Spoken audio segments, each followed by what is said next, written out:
القرآن. قال الله عز وجل: فإذا قضيتم مناسككم فاذكروا الله كذكركم آباءكم أو أشد ذكرا، فمن الناس من يقول ربنا آتنا في الدنيا وما له في الآخرة من خلاق، ومنهم من يقول ربنا آتنا في الدنيا حسنة وفي الآخرة حسنة وقنا عذاب النار، أولئك لهم نصيب مما كسبوا والله سريع الحساب. الآية تتحدث عن الحج وأحكامه ومناسكه. وقد كانت قريش في جاهليتها والعرب معها إذا نزلوا تلك المواطن تفاخروا بالآباء، فأرشدهم الله إلى ما هو خير: فإذا قضيتم مناسككم فاذكروا الله كذكركم آباءكم أو أشد ذكرا. ثم بين الله جل وعلا حال الناس، قال: فمن الناس من يقول في دعائه في ذكره ربنا آتنا في الدنيا حسنة. ربنا آتنا في الدنيا، ربنا آتنا في الدنيا ماذا؟ سقيا تدر بها أرضنا، تسقى بها مواشينا، ظفرا على الأعداء، نصرا على الخصوم. هذا الذي كانوا يطلبونه. قال ربنا: وما له في الآخرة من خلاق. الخلاق الحظ من الخير، الخلاق الحظ من الخير. فالله جل وعلا يقول: هؤلاء الذين هذا دعاؤهم وهذا ذكرهم مقتصر على الدنيا، ليس لهم في الآخرة حظا من الخير، ليس لهم في الآخرة حظ من الخير. قال: وما له في الآخرة من خلاق. لا يعبأ الله عز وجل به. وقريش في جاهليتها والعرب معها قبل الإسلام لم يكونوا يعرفون الآخرة ولا يؤمنون بها، فجل ذكرهم جل دعواهم جل دعائهم ما يتعلق بحياتهم الدنيا، إذ لم يكن يؤمنون يوم ذاك لا ببعث ولا نشور. وقائلهم يقول حتى بعد البعثة: إن هي إلا حياتنا الدنيا نموت ونحيا وما يهلكنا إلا الدهر. هذا ماذا؟ هذا طائفة. الطائفة الأخرى التي زكاها القرآن وهم المسلمون. قال الله عز وجل: ومنهم من يقول ربنا آتنا في الدنيا حسنة وفي الآخرة حسنة وقنا عذاب النار. نأتي الآن لبيان هذا. ربنا آتنا في الدنيا حسنة وفي الآخرة حسنة. يروى أن الحسنة الأولى المرأة الحسناء، والحسنة الثانية الحور العين. هذا وإن نسب إلى بعض الفضلاء إلا أنه لا يمكن أن يصح وأن يكون هذا هو المقصود قصرا على الآية.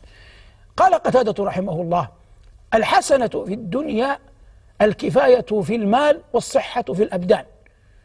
وهذا مطلب عظيم، ولا أظن قتادة أبعد كثيرا في قوله. وقال بعضهم، وهذا ينسب إلى الحسن البصري: ربنا آتنا في الدنيا حسنة، العبادة والعمل، العبادة والعلم. فإذا العلم اجتمع مع العبادة فإن صاحبه على خير عظيم. واتفقوا على أن الحسنة يراد به الجنة وما يتعلق بها، في قول جمهور العلماء التي تتعلق بالآخرة، وفي الآخرة حسنة الجنة وما يتعلق بها.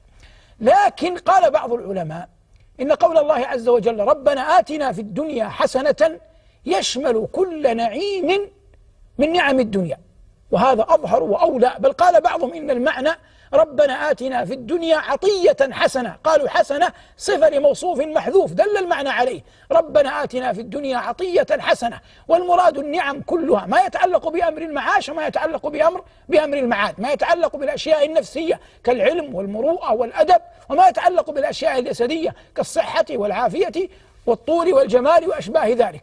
ربنا آتنا في الدنيا حسنة وفي الآخرة حسنة. قالوا، وهذا نص عليه ابن سعد رحمه الله في تفسيره، على أن المراد كل خير ونعيم منذ أن تقبض الروح. فالإنسان يحتاج كل ذلك منذ أن تقبض روحه، يحتاج إلى أن يثبت عند السؤال وهو في قبره، يحتاج إلى أن يفتح له باب نافذة مطلة على الجنة حتى يقول في دعاء في قبره اللهم أقم الساعة اللهم أقم الساعة. يحتاج إلى أمن عندما يخاف الناس وقت الحشر، يحتاج إلى أن يكسى في عرصات يوم القيامة، يحتاج إلى أن يستظل في ظل عرش الرحمن يوم الحشر الأعظم. كل ذلك مندرج في قول الله عز وجل وآتنا في الدنيا حسنة ربنا آتنا في الدنيا حسنة وفي الآخرة حسنة وقنا عذاب النار. ثم قال عز وجل أولئك لهم نصيب مما كسبوا والله سريع الحساب. أولئك هل تعود على المسلمين أو تعود على الطائفتين؟ الأرجح أنها تعود على الطائفتين. يصبح المعنى أولئك لهم نصيب مما كسبوا، المؤمنون لهم أجر حجهم ودعائهم، والمشركون لهم عقاب شركهم ودعائهم الذي اقتصر على أنهم طلبوا الدنيا فقط. أولئك لهم نصيب مما كسبوا والله سريع الحساب. قيل لعلي بن أبي طالب رضي الله عنه وأرضاه: كيف يحاسب الله الناس في وقت واحد؟ قال: كما يرزقهم في وقت واحد. سبحان الله العليم الخبير الرزاق العليم. هذا